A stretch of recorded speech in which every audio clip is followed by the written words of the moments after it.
29 अगस्त है राजेश, आज 29 अगस्त 2023। भारत की बात करें, आज के इतिहास पे नजर डाल रहे हैं जी। 1947 डॉक्टर BR अम्बेडकर साहब है। क्या बात। आज के दिन इनकी अध्यक्षता में एक कमेटी बनी। अब देखिए, भारत का संविधान बनाया जा रहा था, है ना, संविधान सभा जिसे बोलते हैं, वो काम करने लग पड़ी थी। तो उसके लिए जो उसने फैसले लेने थे वो लिखे भी जाने थे, उन्हें एक ढंग से लिखना होता है जी। तो उसे प्रारूप कहते हैं। तो आज प्रारूप समिति का गठन किया गया था संविधान की, और उसके अध्यक्ष बनाए गए थे डॉक्टर भीमराव अम्बेडकर। तो ये बड़ी एक घटनाक्रम है भारत के इतिहास में भी और भारत के, आप ये समझिए, वर्तमान में भी। संविधान की बात हो रही है राजेश। 1842 ईस्वी, चीन हमारा पड़ोसी, आज चीन ने एक संधि पर साइन किया राजेश, और इसे कहते हैं ट्रीटी ऑफ नैनजिंग। नैनजिंग, हाँ, ये चीन का एक शहर है। आप ये ये किसके साथ? मध्यपुर में। मैं हाँ जी, मैं आ रहा हूँ। ब्रिटेन के साथ की थी राजेश। इंग्लैंड जो भारत पे, जिन्होंने हमारी भी छाती पे मूंग डाले हैं बैठ के बिल्कुल राजेश। ये दस्तखत जो हुए थे, कोई ऐसा नहीं था कि ये दो तरफा फायदा हो रहा था, बड़ी खुशी में हो रहे थे। चीन को मजबूरी में करने पड़े जी। ओपियम वॉर खत्म नहीं हुआ था, अभी फर्स्ट ओपियम वॉर चला हुआ था। ओपियम वॉर, अगर आपको थोड़ा सा मैं बता देता हूँ राजेश, अपने दर्शकों के लिए जल्दी से बताऊंगा। 1842 की बात हो रही है। देखिए, जो चीन में होती थी चाय, और अंग्रेज आ चुके थे इंडिया में, वहां से चीन की चाय इंडिया पहुंची, और इंडिया से चाय ले गए इंग्लैंड। वहाँ पे लोगों को बहुत पसंद आई है, वो बोलते हैं और लाइए और लाइए। अब चीन के पास जो था चाय बहुत थी, उन्होंने कहा जी ठीक है, आप हमें कुछ दे दीजिए बदले में देते थे चांदी। तो राजेश, जब चांदी लगे देने, तो इंग्लैंड को ये लगा कि कुछ और ले लीजिए। उन्होंने कहा, चीन ने बोला हमें ज़रूरत ही नहीं है आपकी चीज़ों की, जितनी ज़रूरत है हमारे यहाँ होता है। तो उन्होंने कहा अच्छा अब क्या करें। फिर उन्होंने एक आदत लगा दी चीनियों को। एक तो देखिए कपड़ा, और कपड़ा कहाँ तैयार, देखिए भारत का रोल है इसमें बहुत बड़ा। कपड़ा भारत में तैयार होता है, कपड़ा देने लगे और चाय लेने लगे। पूरा नहीं पड़ा, उनको और चाहिए थे, बोले चांदी दीजिए। तो फिर उन्होंने कहा नहीं।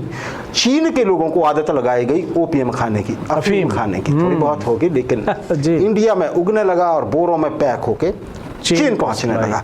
अच्छा, जब पहुंचने लगा तो चीन का खजाना खाली होने लगा। अब तो यह आलम हो गया कि चीन को उल्टे चांदी देनी पड़ रही थी इंग्लैंड को ओपियम खरीदने। हाँ, तो फिर चीन ने एक टाइम देखा, और जो तब सम्राट थे उन्होंने बोला कि ओपियम बंद, ना कोई खरीदेगा ना बेचेगा बस, और इंग्लैंड भड़क गया।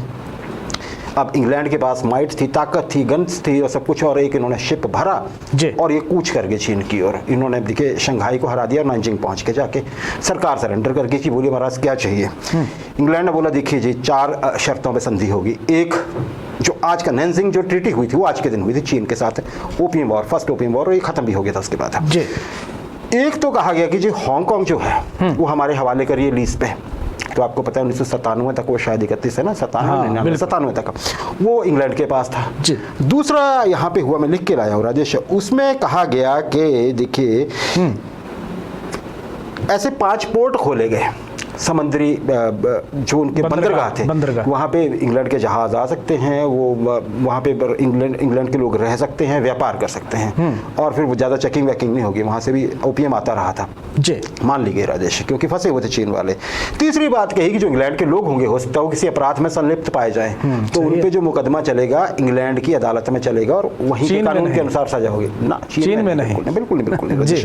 और साथ ही साथ इम्पोर्ट और एक्सपोर्ट ड्यूटी भी कम करने को कहा गया कि भैया आप चाय महंगी देते हो हमें। उसके बाद ही फिर इंडिया में चाय रोपी थी, वहां से ला के अंग्रेजों ने की, चीन को बड़े, तो ये चीन के साथ हुआ था जी। और अब चीन देखिए और अब इंग्लैंड देखिए। अब तो खैर भारत भी कहाँ है और इंग्लैंड कहाँ रोता घूमता है ना। चलिए 1949 सोवियत यूनियन राजेश, आपको पता है 1991 में फिर ये खत्म हो गई थी। अमेरिका की तरह जैसे यूएसए था वैसे यूएसएसआर था, बिल्कुल, है ना जी। तो राजेश आज के दिन सोवियत यूनियन ने भी एटम बॉम्ब का परीक्षण किया। इंग्लैंड वालों ने तो फोड़ भी दिए थे जापान के सिर पे 2, इन्होंने 49 में किया आज के दिन, जो सफल रहा। कहाँ किया?